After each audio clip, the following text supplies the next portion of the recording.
What's up, everybody? Welcome into the CSN studios. I'm Sebastian Salazar, and this is Real Fantasy. And what do you know? We finally got some real fantasy to talk about. Week 1 in the books, Week 2 on the horizon coming up. We'll tell you what not to overreact to. We'll help set your daily lineups, and we'll hear from reporters all across the country who have the latest on the fantasy predicaments facing their local teams. But first things first, let's bring in our expert panel. Emphasis on expert. First, you know her from her great work at the NFL Network, Kay Adams, and of course, Josh Norris of NBC Sports and Roto World joining us. Guys, thanks for being with us. Let's get right to it. We start, as we always do, here on Real Fantasy with our quick hits.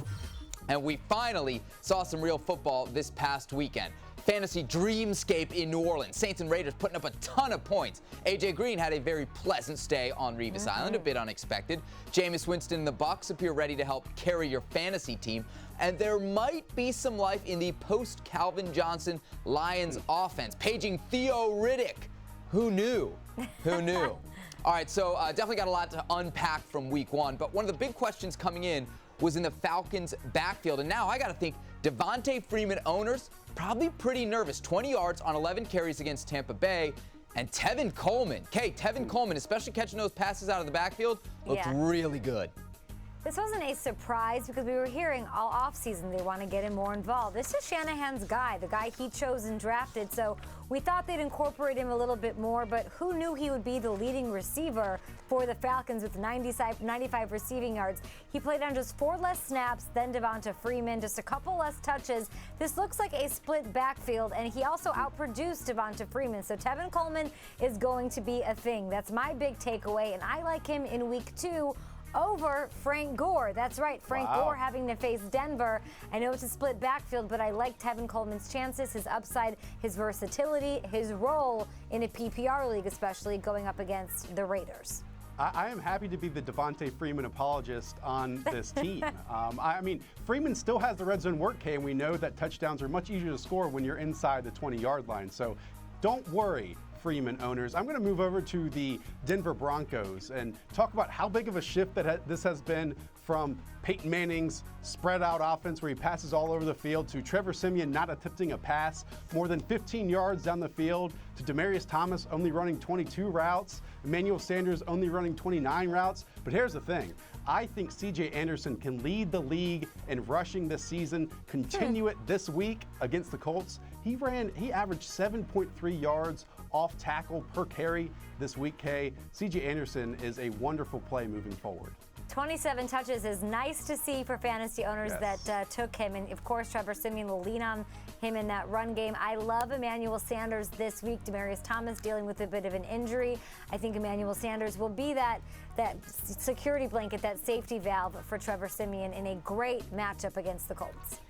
Am I hearing C.J. Anderson will lead the league in rushing? I got burned by Anderson last year, guys. Sorry, I got to stay away. All right, look, Week 1 comes with Week 1 injury news, and there was no bigger injury news than Chargers receiver Keenan Allen. Had 6 catches for 63 yards in the first half against Kansas City, and then late in the second quarter goes down with a torn ACL, so he'll miss the rest of the season. Now, in most drafts, Allen went either second or third, so his owners, understandably, are scrambling. Now, the Chargers might not be very good this season in terms of wins and losses, but their offense has a lot of intriguing fantasy names on it. And now that offense loses its top wideout. I'm sure that's going to have an impact on everybody, but Josh, let's start with Phillip Rivers. Most importantly, because he's on my daily fantasy team this week. What does the Allen injury do to Rivers' output?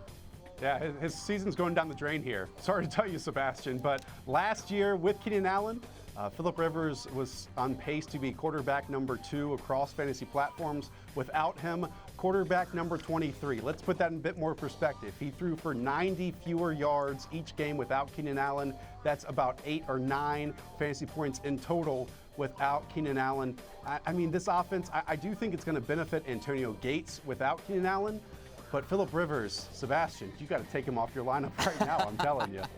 Thanks, guys. Thanks. People love Melvin Gordon now because he scored those 2 touchdowns, and I love that because people are still undervaluing the real guy in that backfield, and it's Danny Woodhead, the perennial just PPR golden child. We love having him on our fantasy teams. His role will increase. Sure, Antonio Gates will get a couple more touchdowns, but it's always Woodhead in the red zone, so I think his touchdowns go up. People are trying to make Tyrell Williams a thing.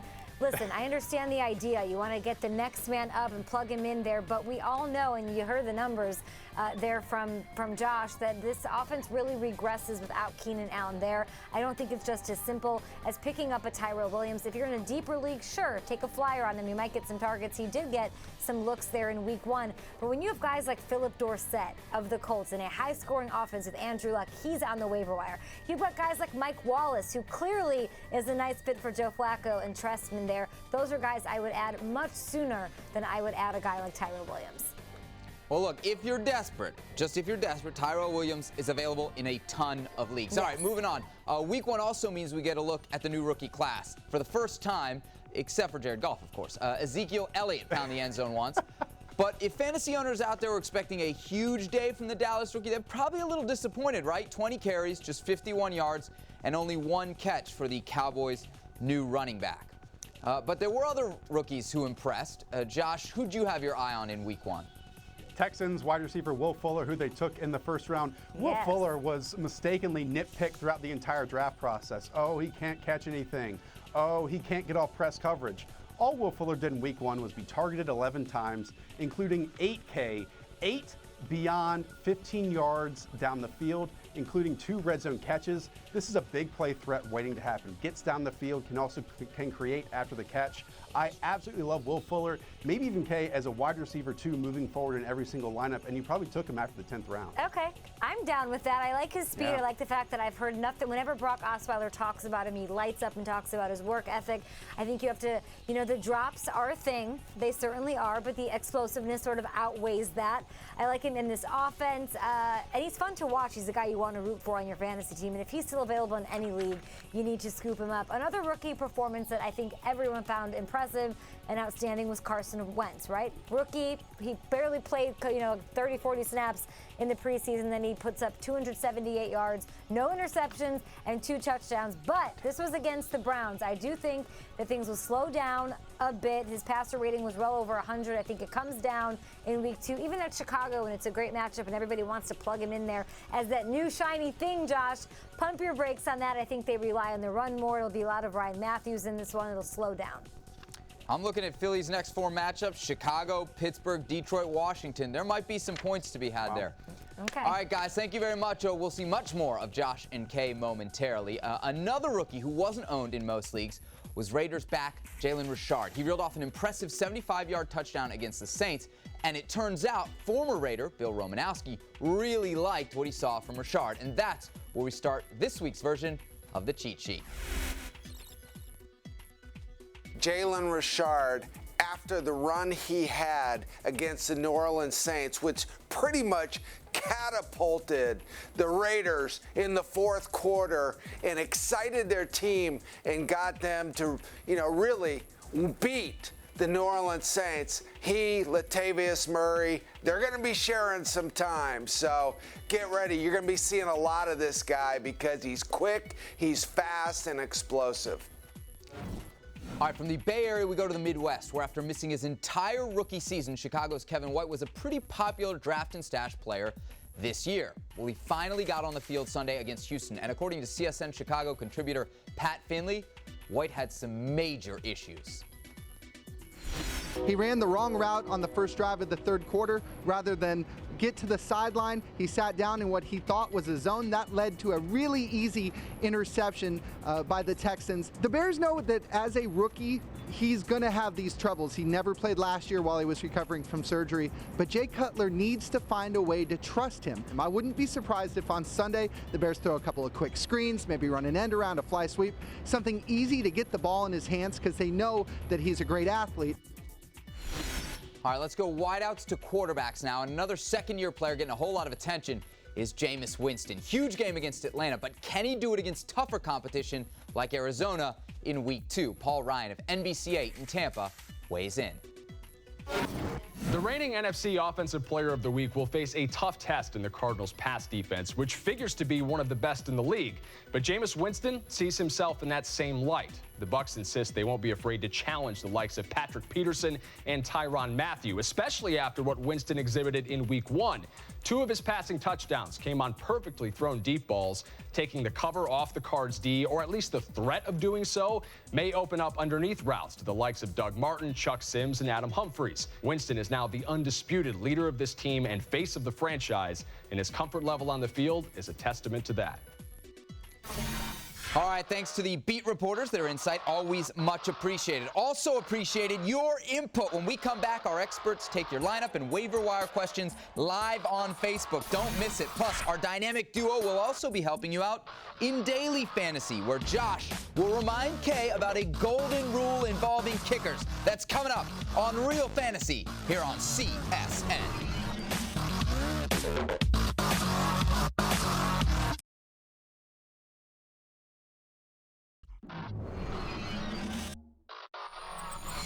Welcome back to Real Fantasy. Now, you may be watching us on TV, but every Thursday at 2:45 p.m. Eastern Time, Kay Adams, Josh Norris, and I will take all your lineup, trade, waiver wire questions live on Facebook. So how do you join us? Well, you got to start by liking your local CSN Facebook page, and then make sure to log on every Thursday afternoon.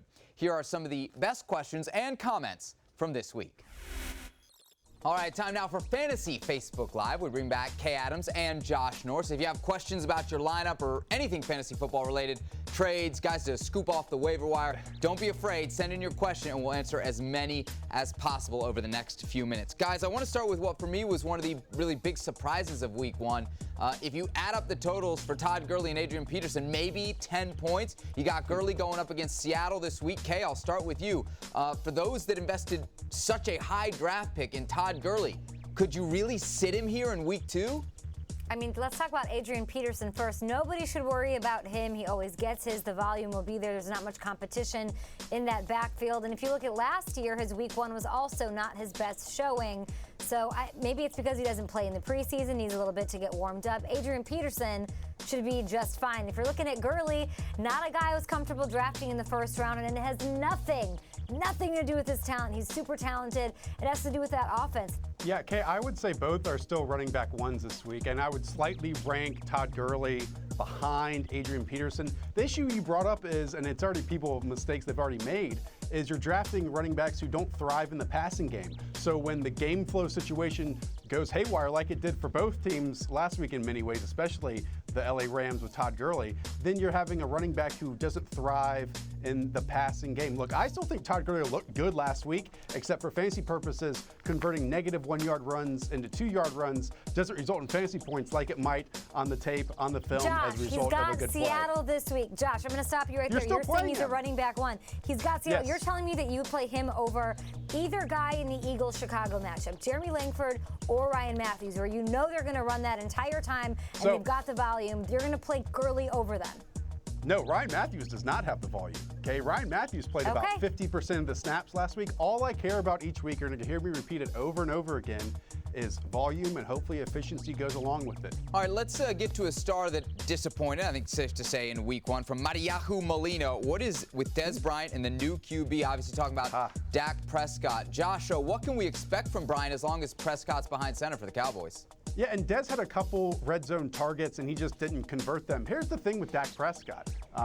Obviously, he looked great in the preseason, but that Week 1 performance, he targeted Jason Witten, and he targeted Cole Beasley. Not much to the outside with Des Bryant. Look, you're still going to play Des Bryant, but this is not a situation that I absolutely love. My Twitter timeline blew up when the Romo injury happened, and I said you have to knock down Des Bryant in your drafts. He simply doesn't get the same looks, the same love, and doesn't have the same productivity.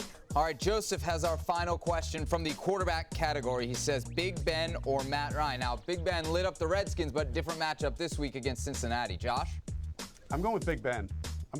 Look, I don't think the Bengals corners have looked as good this year as they have in the past. Obviously, they lost Leon Hall and some others, Terrence Newman, a few years ago. And they really didn't create that much disruption last week. And that's a big part.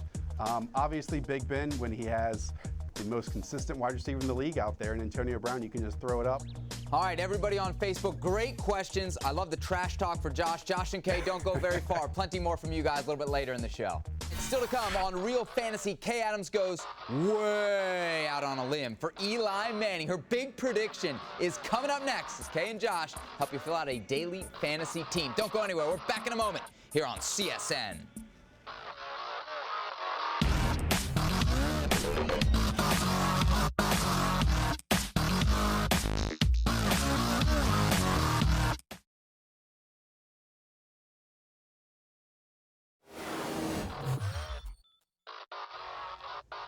All right, welcome back to Real Fantasy. Time for our fantasy formula, helping you put the right group of players together for your daily fantasy team for week 2. But before we do that, we have the need always to validate ourselves. So let's see how our experts did in week 1. All right, the big winner, Miss Kay Adams, 161 points. She got a huge week from A.J. Green. Also had Spencer Ware and Matt Stafford. Josh coming in with a respectable 146 points. Andrew Luck helped him. Kobe Fleener did not. And in what I hope is not the beginning of a trend, but kind of feel like it is, I finished last. Tyrod Taylor, a Josh Norris-inspired pick, I should say, sunk my daily team as he did my real team, the Buffalo Bills, in week 1. All right, so we now bring in Kay and Josh. Kay, I'll give you the floor here for some friendly gloating. Pretty impressive start, I got to say.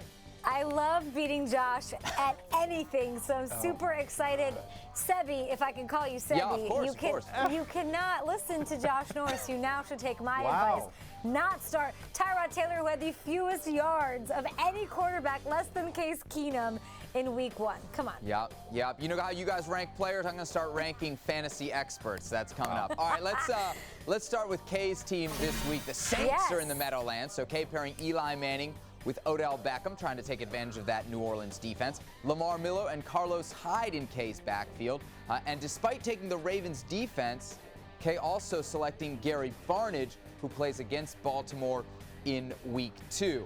As for Josh, he'll stack with Matt Stafford and Marvin Jones, C.J. Anderson and Jeremy Langford at running back, Odell Beckham, a common play between Kay and Josh, who also calls on Jordan Matthews. And all those targets left on the table thanks to Keenan Allen's injury. Well, Josh banking on Antonio Gates, getting at least a few of them.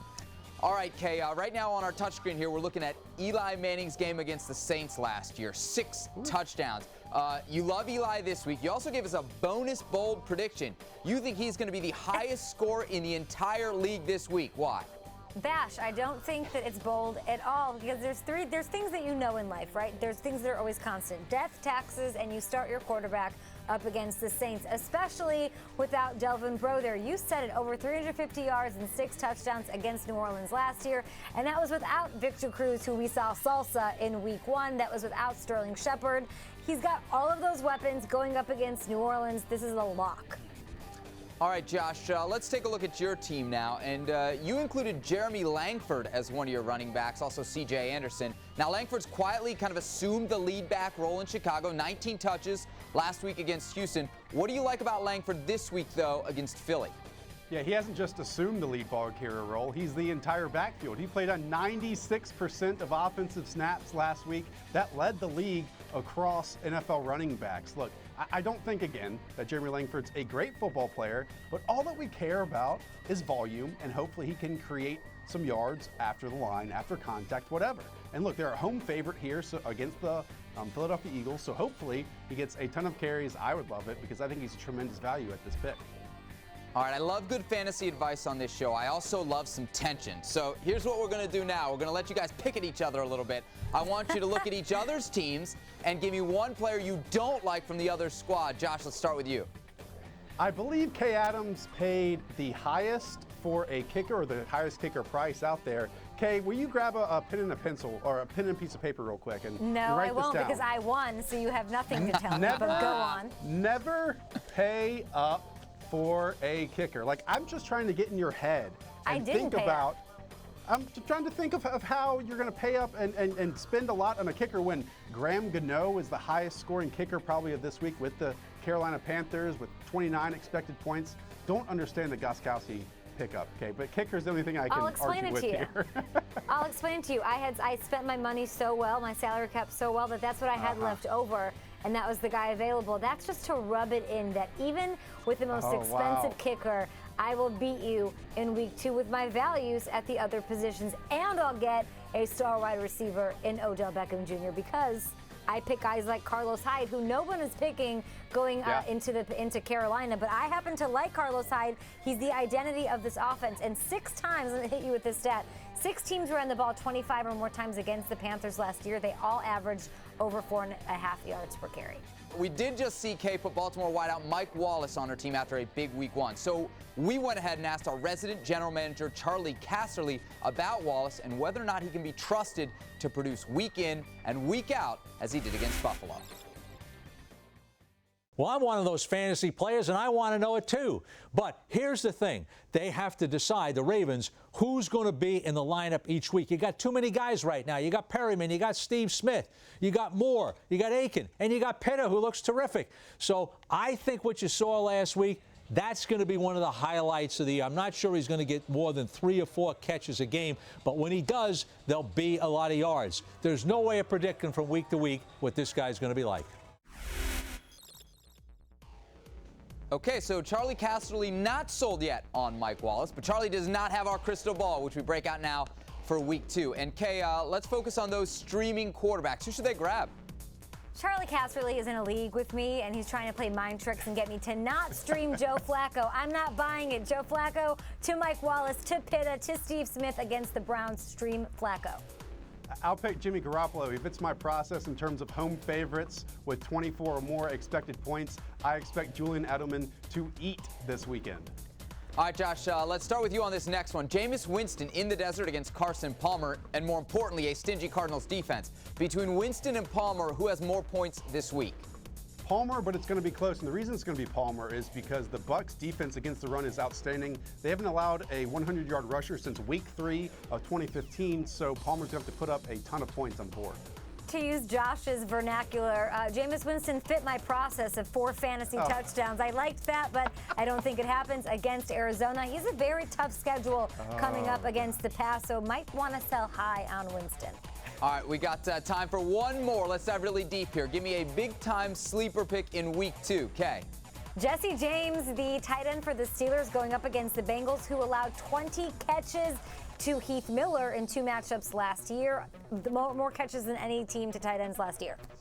Let's go with New Orleans wide receiver Michael Thomas, 6 for 60 in his first week, only $5,000 on FanDuel. Michael Thomas, a good outside receiver for the Saints. Okay, Josh, great stuff as always. That's it for us here on Real Fantasy. Don't forget to join us live on Facebook every Thursday around 2:45 p.m. Get your questions into the experts, and they'll be answered here on the show. For Kay Adams and Josh Norris, I'm Sebastian Salazar. Thanks for watching, and good luck in week 2.